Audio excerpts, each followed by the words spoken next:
Hi everyone, Matt Koch from Speedcafe, Formula 1 editor, and joined by our Formula 1 editor Europe, Ian Parks. We're in Barcelona after the opening day of practice here, and Ian, what have you learned other than the fact that Max Verstappen seems to be in, I don't know, Formula something other than one? I think we've learned a lot about the track here today. As you're probably aware, folks, for this year the circuit has been reprofiled. In 2007 a chicane was introduced and it's really not been a driver's favourite whatsoever. They've just not liked it at all. Thankfully that chicane has now gone.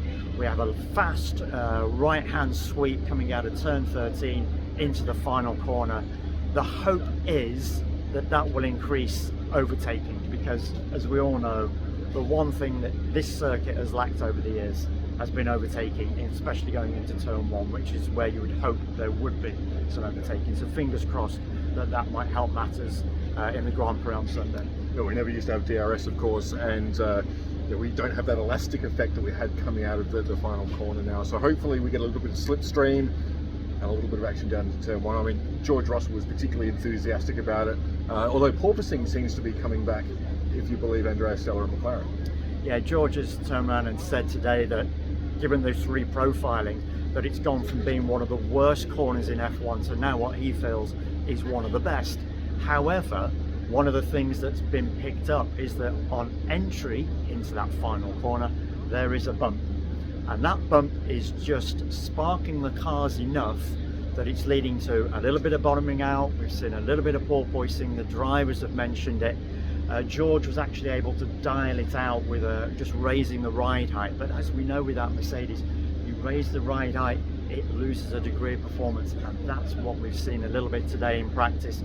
They weren't the best in terms of the timesheets.